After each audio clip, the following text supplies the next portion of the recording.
네, 지난 시간에 금강경 1장을 대충 그 1장의 이 부처님이 이렇게 이제 법회를 시작하려고 하는 그 분위기, 그래서 이제 이 걸식 얘기를 좀 했어요. 제가 이제 농담으로 여기 사위대성 그 걸식을 할 정도 되려면 이 대성이 돼야 돼요. 대성, 큰 성이야 돼요. 왜냐하면 1250인이 가서 하루만 빌려먹는 게 아니라 1년 365일 아마 계속 하기 때문에 아마 굉장히 엄격한 규율도 있었을 거예요. 그래서 아까 전에 오는 말에 7집 이상 안 빌렸다고 하고 7집이 될 때까지 간 게 아니라 7집을 딱 이게 중간에 한 3-4집이 저희가 드릴 것이 없습니다 하면 그냥 건너가는 거예요. 그러면은 실제로 7집 중에서 한 2집 정도만 그 음식을 얻을 수 있는 거죠. 그러니까 이게 자기가 얻어온 것을 자기만 먹는 게 아니고 그렇게 되면 또 문제가 생기죠. 약자같이 자기 먹을 거 생길 거 아니에요. 그러니까 아마 어찌됐든 어떤 사람은 많이 그 공양을 받을 수도 있고 어떤 사람은 공양물이 적을 수도 있고 그러면 같이 나누어서 먹었을 가능성이 높습니다. 그리고 이 풍습은 지금 미얀마에서 많이 볼 수 있는데 현재 미얀마에서 볼 수 있는 것들도 상당히 나중에 제도화되고 상업화되어 있을 것이다. 그렇게 봐요. 이때 이 소박함은 굉장히 지금보다도 훨씬 소박할 것이다. 그래서 이게 아마 세계 문화유산 중 하나예요. 요즘 이런 문화유산이 없어요. 지금 우리 스님들은 안 하죠. 왜요? 직접 농사를 지으셨으니까. 이쪽에 이렇게 불교가 중국으로 오고 한국으로 오면서는 이쪽 사람들은 이제 자급 경제에 들어간 거예요. 그러면 이거 부처님 정신이 안 맞네? 그런 건 아니에요.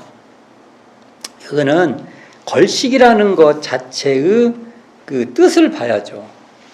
그래서 걸식, 저도 전에 한번 이렇게 우리도 이제 그때 심장병 돕기에서 우리 제 교학대 다닐 때, 이제 모금 오면은 이제 이렇게 통 들고 매달 그거 어려워요. 가셔가지고 취지 설명하고 그거 참 내가 이렇게 내 먹는 거 아니지만 이렇게 한다는 게 그게 쉬운 일이 아닙니다.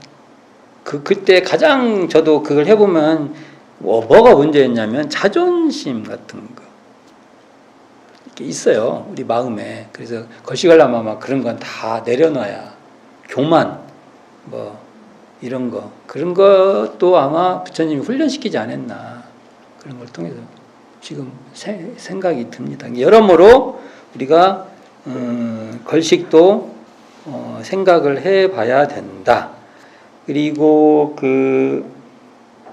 여기 수달장자 얘기 나오는데 항상 큰 일을 원지를 하는 데는 그 옆에 이 수달장자 같이 이렇게 후원자가 반드시 있다. 그래서 큰 일을 하려면 복도 많이 지어야 된다라는 게 이걸 보면 확실히 알 수 있죠. 이게. 그리고 여기서 지금 이제 부처님의 이 행동이 쭉 나와 여기에요. 부처님의 행동이 1장을 보고 이걸 대종사님은 어떻게 읽었을까 그걸 상상을 해볼 때가 있어요. 1장을 보고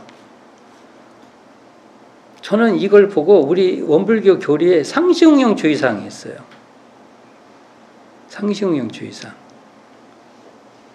하고 이게 통한다.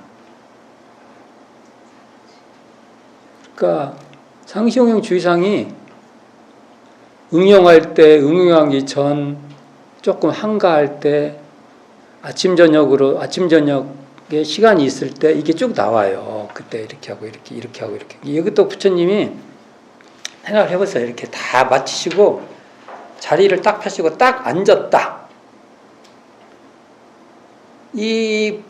이것이 이 금강경의 대부분은 이 일장에 부처님이 자리에 딱 앉으셨다. 끝. 여기서 말씀 다 하셨다 이거야. 이게 그렇게 앉아 계신 그 모습이 이제 부처님 금강경을 설하는 내용은 다 거기서 끝났다. 대충 이렇게 말을 해요. 이게 자, 이게 제목이 뭐예요? 이게 저희가 금강경이죠. 금강경 원래 명칭은 금강 반야 바라 밀경 이렇게 돼요. 그래서 이거 약칭해서 금강 앞에 경 이렇게 말을 해요. 되게 약칭을 많이 하죠. 긴 반야 바라 밀다 심경 뭐가 좀 다르네. 비슷한 것도 있고 좀 다른 것도 있고 여기는 다가 붙어 있고 밀다 금강경 할 때 금강 반야 밀다경 이렇게 읽으면 안 돼요. 이런 거 시험 문제 낼 수 있어요. 이런 거 무엇이 옳은 말입니까? 다가 안 붙어요. 반야심경은 다 붙죠. 다가 안 붙어요. 근데 여기서 금강 바라 밀경을 보면 금강이 하나가 있고 반야가 뜻이 있고 바라밀 이렇게 뜻이 있죠. 이게요. 그때 이제 보통 저희들이 그 금강 하면 이게 우리 옛날만 해도 산스크리트 잘 모를 때 번역이 안 들어갈 때는 이게 다이아몬드 그래서 센 걸로 알았어요. 세다. 깨지지 않는다. 불괴.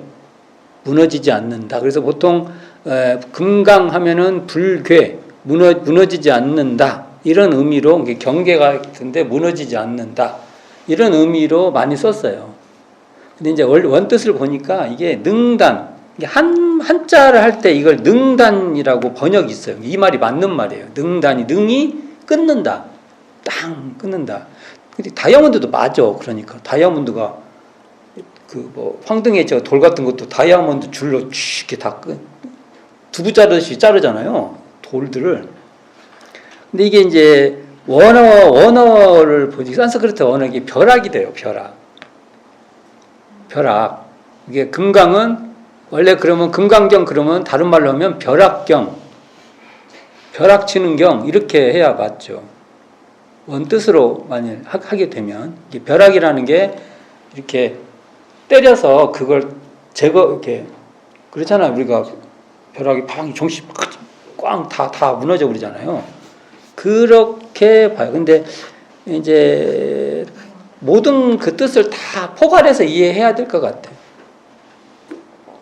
이게 벼락으로도 이해하고 무너지지 않는 것으로도 이해하고 그렇게 이해를 하는데 금강이 그런 뜻이에요. 금강이 반야는 정말 이제 나중에 대승불교에서 이 반야는 너무 중요해요. 그래서 대승의 반야 사상이 있어요. 반야. 그래서 보통 반야 사상의 시작이 금강경이라고 봐요.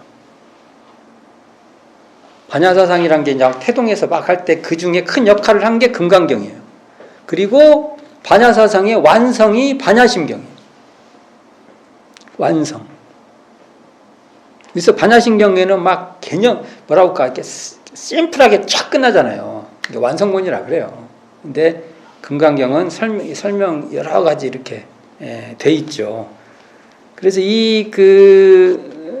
근데 이 반야는 우리가 대승불교로 넘어가면 이 육바라밀이 나와요. 육바라밀이 뭐냐면 보시, 지계, 인욕, 정진, 성정, 맨 끝허리가 지혜. 이게 반야예요. 그러니까 반야는 육바라밀의 결론이에요. 결론. 그리고 바라밀, 그러면 우리가 보통 바라밀은 이렇게 건너간다. 이렇게 건너간다. 그런 의미죠. 이 언덕에 저 언덕으로 건너간다. 그러니까 금강 같은 반야로서 건너간다 이거예요. 뭐 이걸 이제 쭉 설명하는 이 경전인데, 이게, 자, 제가,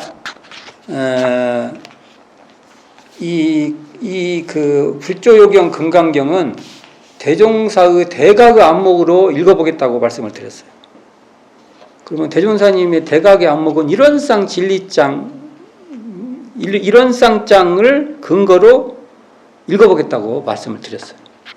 일원상장으로 읽어야 되는데, 자, 일원상을 대종사님께서 뭐라고 한번 말씀한 적이 있냐면, 성립품이지. 대종경에서 변상구공로 성립정수성 무무영무무 비비역비비 이렇게 말씀하실 때가 있었어요. 그 말씀할 때 여기 보면 금강경은 주로 아니다로 끝나요. 아니다. A는, 자, 금강경의 논리가 이렇게 돼 있어요. A는 A가 아니기 때문에 이것을 A라고 한다. 더 직역을 하면 A라고 이름한다. 이런 패턴. 자, 이게 계속 나와요. 제가 이거 잠깐 말하면 이거 끝하고 그만해도 돼요. 근데 이것을 변주를 시켜요. 사과에다가 적용했다가, 배에다가 적용했다가, 딸기에다가 적용했다가, 딸기를 넣어서 만든 음식으로 적용했다가, 배에 넣어서 같은 기술을. 근데 이제 요리를 잘 하시는 분은 뭐 이걸 넣어도 그만, 저것도 넣어도 그만 그렇잖아요. 근데 이제 요리를 잘 모르는 사람들은 재료를 바꿔 넣었다 하면 이제 헷갈려. 제가 그래요, 제가 딱 그대로 하면은 그나마 이 맛을 생각을 해. 아, 이 맛이겠다. 근데 이제 다른 게 슉 들어가면은 예상이 안 돼, 나는. 머릿속에 구상이 안 돼. 이게 이제 나와서 먹어봐야 알아요. 근데 금강경이 그래요. 근데 이 구조 중 하나가, 큰 구조가, 자, A. 자, 그럼 저를 넣을게요. 길튼이 아니기 때문에 길튼이라고 이름한다. 자, 이런 구조야. 이런 구조를 이 세 개죠. A라는 거 한 달락, A가 아니라는 거 한 달락, 그 다음에 이것을 이름해서 A라고 한 달락, 이 세 단락으로 나눠지죠. 이렇게 하나, 둘, 셋.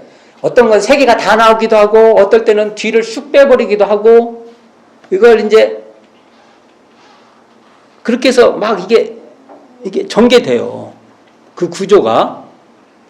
그러면 이게 무슨 말인가 하는 사람들은 헷갈려. 이것같이 헷갈리는 말이 없어. 근데 이제 눈치를 챈 사람은 너무 간편해.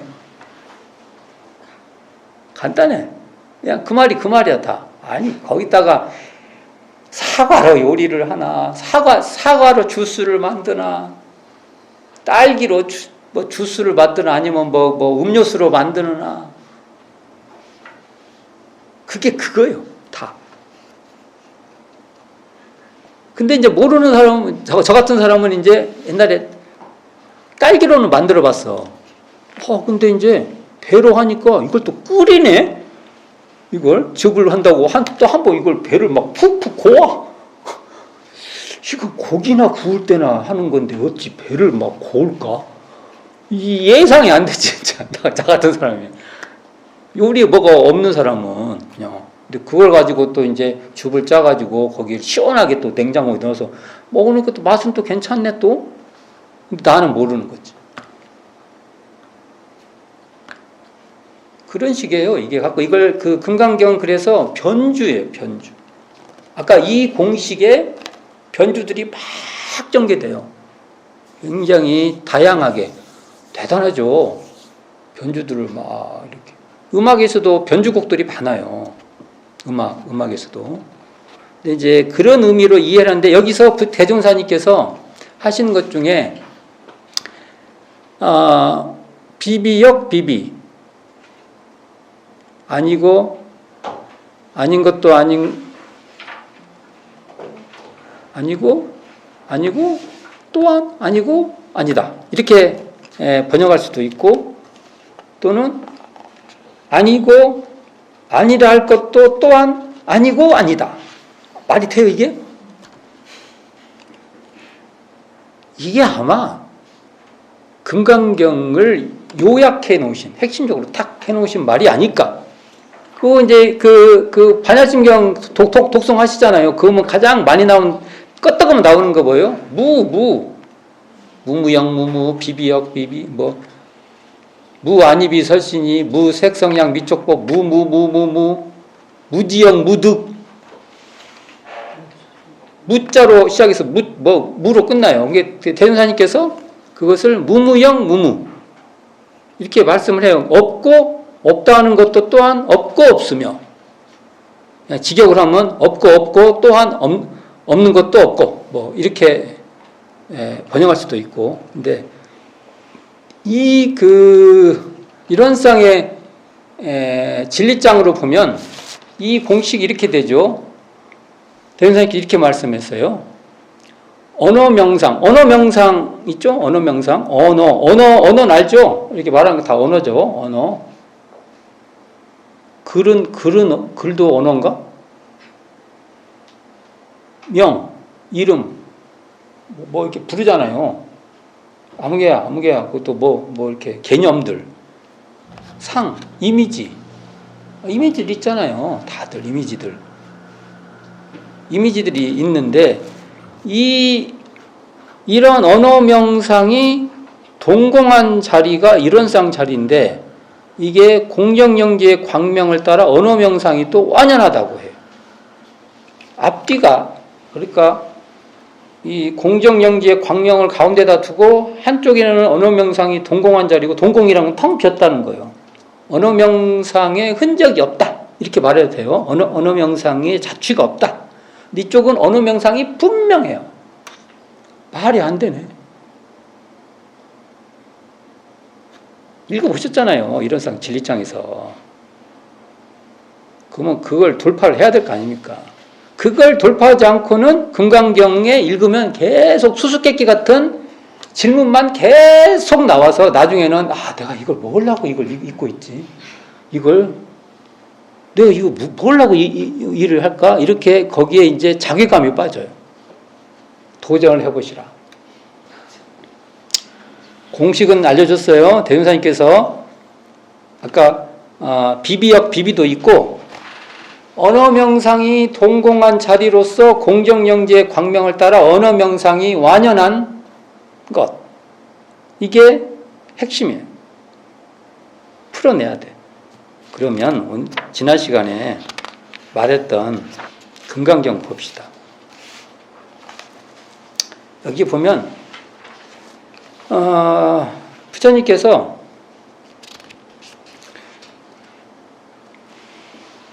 딱 이렇게 앉아 계세요. 딱 앉아 계세요. 이게 모습이에요? 모습이 아니에요?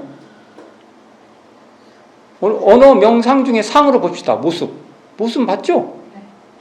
맞죠? 부처님이 딱 이러고 앉아 계셨어요. 근데 나중에 나올 거예요, 나중에. 근데 이 논리를, 아까 그 논리를 말하면 부처님이 앉아 계신 그 모습은 그 모습이 아닐세 이것을 부처님이 앉아 계신다고 한다. 이렇게 나중에 이제 풀어낼 수 있어요. 근데 지금은 이제 모습만 딱 보여준 거예요. 내가 이렇게 앉아 있는데 이게 어떤 모습이냐 하고 물어보는 거야. 똑같아. 지금 제가 보이잖아요. 이렇게 보고 있는 그 마음의 참모습을 보라는 거예요. 요게. 이게 수수께 같이 던져지는 거예요, 이게. 요게. 이제 여기에 이야기, 이제 초기 경전이기 때문에 이 이야기의 전개를 멋있게, 잘 해주신 거예요. 여러 가지 뜻이 있지만 맨 나중에 공양을 성중에서 차례로 벌기를 마치시고 본초, 이게 기수급 기원정사로 돌아와 공양을 마치시고 이제 의발을 거두시고 발 다 씻으시고 자리를 이제 쫙 펴시고 딱 앉아, 여러 이제 제자들이 이제 법설을 들으려고 딱 앉아 있단 말이에요.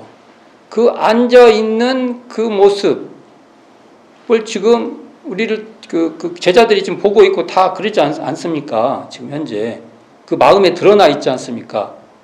그것이 지금 부처님 나중에 설하려고 하는 내용이에요. 다 앞에 제시된 거예요. 이런 얘기를 해야만 되는데 저도 무서워요. 이 얘기를 내가 언제까지 깡다구 있게 할 수 있을까? 여기 계신 분들을 무시하고 내 체면을 걸고 열심히 얘기를 해야 돼. 열심히. 근데 아마 이거 듣다 보면 이제 이걸 왜 내가 들어야지? 이럴 수 있어요. 근데 들어주시기를 바랍니다. 들어주셔야 돼요. 이게. 자, 그러면 이것을 조금 첫 시간이니까 옛날 얘기를 해봅시다. 우리 원불교 그 정전에도 의두용목이라는 게 있는데 거기에 나오죠. 부처님께서 연꽃을 이렇게 들어요. 연꽃을 들었죠. 누가 웃었어요? 가섭은 부잣집 찾아갔대요. 가난한 집 찾아갔대요. 빌 때? 가난한 집? 그 양반이 미식가가 아니라 그래요.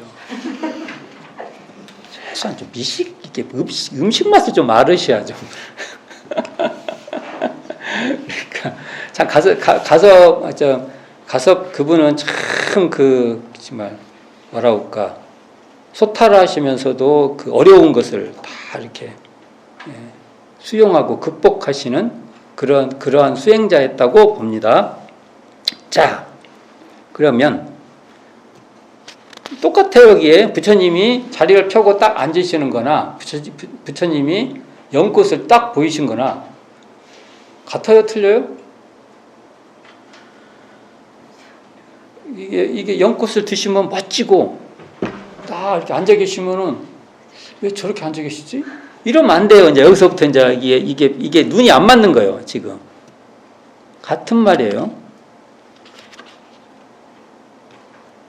뭔가를 지금 보여주시기 위해서 하시는 거예요, 부처님께서. 가지고 이제 이와 관계된 여러 얘기들이 무수히 많아요. 근데 우리들 한번 봅시다. 저희들 교무들 생활 한번 봅시다. 교무들도 특수한 상황이니까 일반적으로 다 하시는 건 아니니까. 저 같은 사람은 보통 아침에 일어나서 5시에 일어나가지고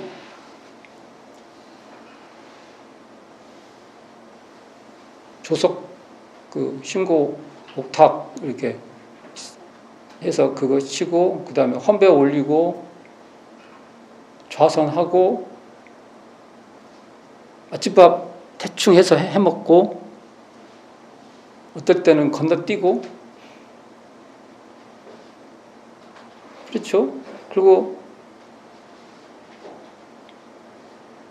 정리할 것 정리하고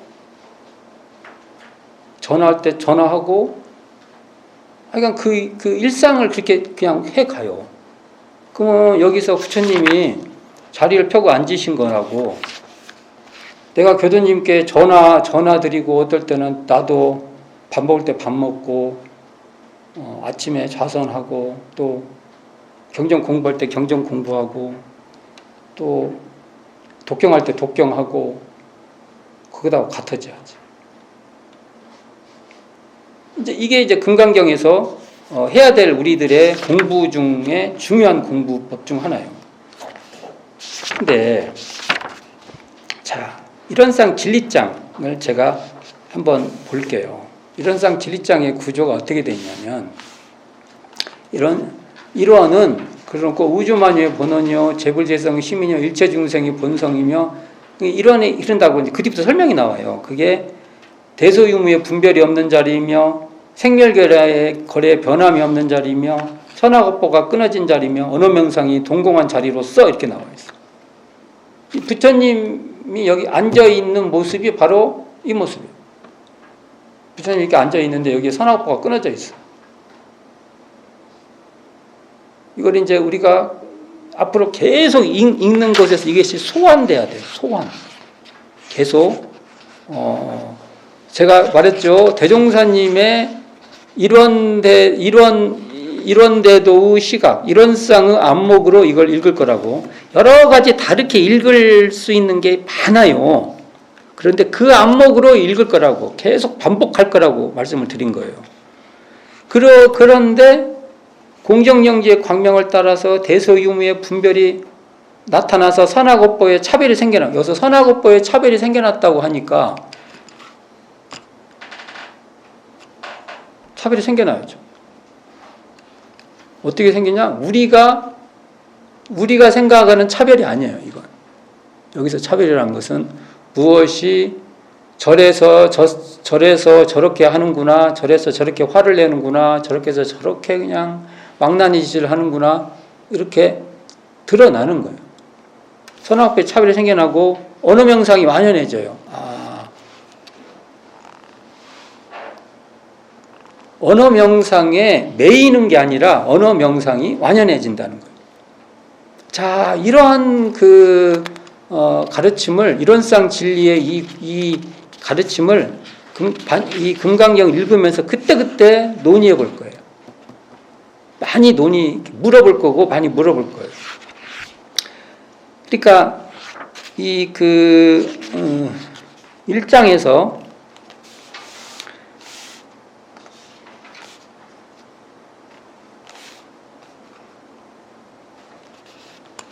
부자이자, 그러니까, 자리를 펴고 앉았다. 그러면 지금 현재 제가 이 얘기를 이렇게 하고 있어요. 얘기를 하고 있으면은 지금 이 얘기를 듣고 있는 그 자리, 앞으로 계속 돌이켜서 보셔야 돼요.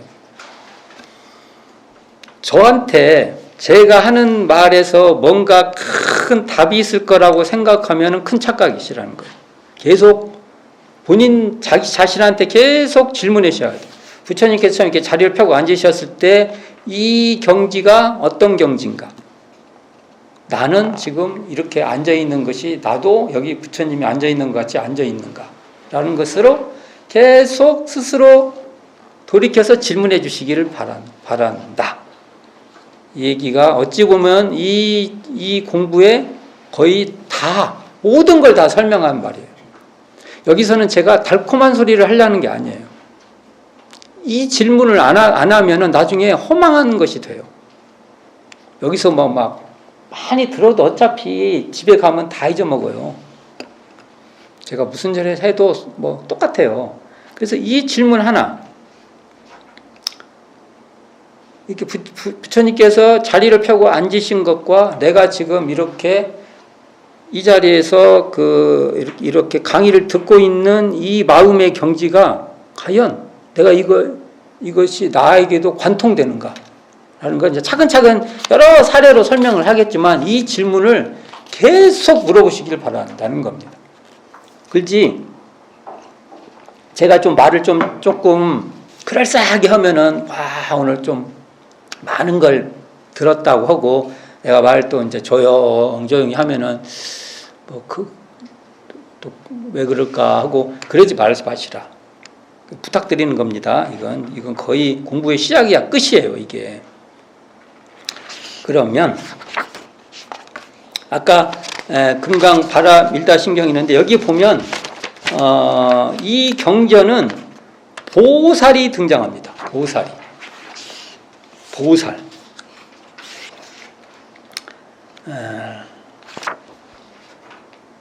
2장에 가면 2장을 다시 읽어보겠지만 2장부터 보살이 등장해요.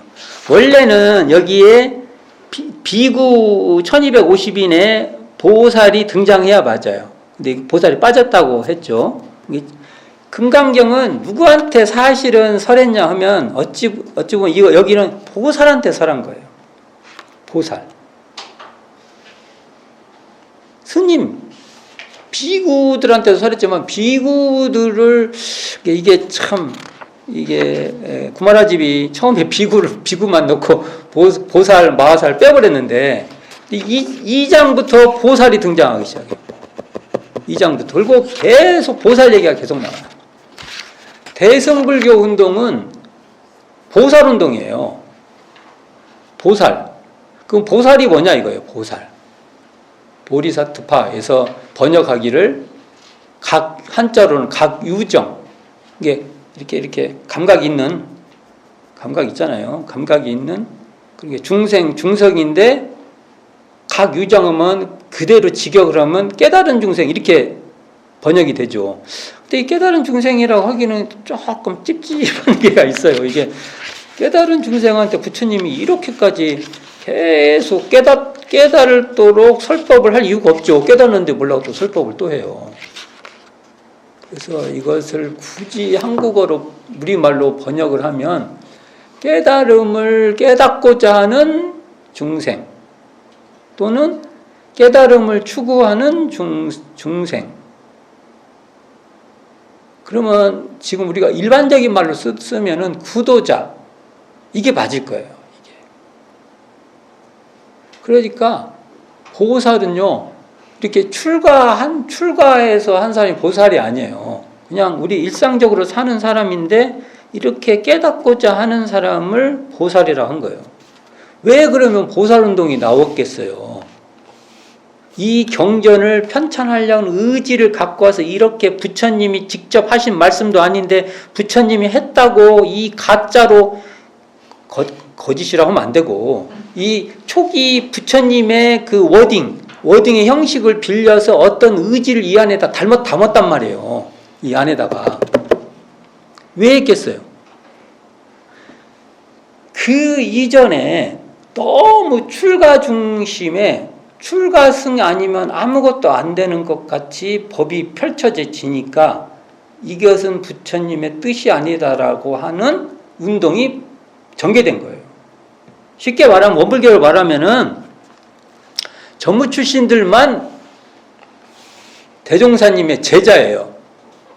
그리고 그들 전무 출신에 들어서서 교무가 돼야만 대종사님의 말뜻을 알아듣고 대종사님의 그 가르침을 그래 소화할 수 있다고 간 거예요. 거기까지가 제도가. 그런데 이게 말이 안 되거든. 그게. 그러니까 이렇게 공양을 이렇게 오시면 공양을 주시는 분들도 깨달을 수 있는 거죠. 그 전에는 공양을 드리는 분은 못 깨달아요. 그래서 뭐 별의별 얘기가 다 있어요. 그래가지고 왜 공양을 하냐? 그 공덕으로 나중에 이제 다음 생에 하여간 깨달을 수 있는 조건을 더 갖춰. 말도 안 되는 거지, 그게. 그런 것이 어딨어. 그러니까 여기서 결국은 그 운동이 벌어지는 거예요. 아니, 그 깨달음은 누구나 가능하다. 조건에, 예를 들어서 출가해야만 깨닫는 것도 아니고, 제가 더 깨닫고, 그리고 대승불교 운동을 가면 제가가 더 중심이 되는 거예요. 어떤 거기에 실질적인 더 중심이 되고, 그렇게 이제 더 발전돼 가요. 근데 거기에 이념, 뭔가 이렇게 이념체가 있어야 되잖아요. 중심 운동하는 것이 있어야 하잖아요. 그 테마가 보살이에요. 보살. 그래서 우리는 지금 현재 한국 사회에서도 보살은 어디에 계세요? 절에 식당에 계시죠. 보살님들이 대부분 앞에 그 접수 받고 식당에 계시고 그러잖아요. 보살님들이 다. 한국 사회도 제가 볼 때는 이건 비판적으로 제가 이 말이 이게 비하하려고 하는 소리는 아니에요. 이 대승운동, 이게 보살운동에 근거를 하면 한국의 불교도 소승불교예요. 아니, 비판하는 게 아니라 이 입장에서 얘기를 하면 근다고. 우리도, 제가 왜 이런 얘기를 하냐면, 원불교도 까딱 잘못하면 우리도 그래진다. 우리도 그래진다는 것이 이걸 보면서 제가 무슨 얘기할 때 과거의 불교 비판하려고 하는 게 아니라 이걸 읽고 우리를 봐야 돼요. 우리는 어쩐가? 그때 이 보살이라는 것은, 그래서 이 보살은 하여간 살아있는 보디사트바, 그러니까 각 유정이 뭐예요? 유정. 정이 이렇게 감각 이렇게 우리가 정이 있다고 그러잖아요. 감정이 있다. 살아있는 거죠. 그러니까. 맞죠? 살아있는 것으로서 중생이라고도 좀 이상해. 그것도 좀 어떻게 좀 거기에 말이 오염돼 가지고 원래 중생이라는 것은 무생령이잖아요. 물이 이렇게 많은 무리중자 쓰잖아요. 무생령이잖아요. 그러니까 살아있는 그 생명체로서 깨달음의 의지와 원력이 있는 그러한 거예요. 그게 쉽게 말하면 구도자예요. 구도자. 이게 금강경의 주체입니다. 주체. 이게 여기에 그 주인공들이에요. 주인공. 이들을 상대로 부처님이 현재 설법을 하는 거예요. 어떤 것은 크게 칭찬하시고 그 운동을 여기서 부처님이 너희들 천재 보살운동 한 다음에 내가 박수를 쳐주마. 내가 진작부터 말했지 않냐. 이런 식이에요. 이게. 근데 인류사의 엄청난 운동이죠. 그래서 이게 종교적 시각으로 볼 게 아니라, 그래서 심지어 종교학을 하는 사람들은 대승 기독교가 돼야 된다, 이런 말까지 해요. 가치가 있으니까 이게. 근데 이 대승이라고 말할 때는 거기에는 보살이라는 사상이 항상 들어있다. 그럼 보살은 어떤 사람이냐?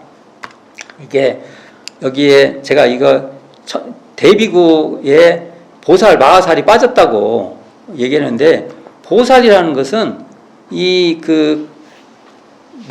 각자가 깨달아서 다른 사람도 깨쳐주겠다는 그런 의지를 갖고 있는 사람들. 그런 의지가 있어요, 지금? 내가 이거 생각을 해봐요. 내가 이게 말을 해놓고도 내가 옛날에 한번 가만히 생각해봐요. 내가 그런 생각이 있나? 이게 마음 갖기 어려워요. 내가 열심히 깨달아갖고 다른 사람도 깨닫는데 도움을 취하겠다. 이게 그렇지 않습니다. 내가 나의 이로움이 타인의 이로움에 도움이 되게끔 해야겠다. 이렇게 마음 갖기가. 이게 보살이에요. 마하살은 보통 번역할 때 대보살 이런 표현을 쓰는데, 그러니까 큰 보살심, 아까 그런 마음, 보살심을 바라는 그러한 중생이다. 이게 보살에 좀 이렇게 수준이 좀 높은 사람을 마하살이라는 것 같아. 이제 이 언어들이 등장합니다. 계속. 그러니까 이 금강경은 보살운동이라는 거. 이 보살운동을 단순히 요즘 하도 오염이 돼갖고 절에 가면은 식당에 계시고 앞에 접수 받을 때 계시고 보살님 보면은 다 이모님이야. 근데 우리 현재 경전에 나와 있는 보살님들은 되게 아저씨예요. 아재 개그 하시는 분들이라고. 이모님들이 거의 없어. 이모님도 계셔. 근데 아저씨가 많다고. 근데 이게 갑자기 왜 보살님이 이제 이모들만 있어? 이게 이제 우리가 이게 왜곡되기 시작해서, 왜 그러냐? 실제로 파워는 누가 갖고 있어요? 절에도 스님들이 갖고 있으니까 결국은 역사에서 못 이긴 겁니다.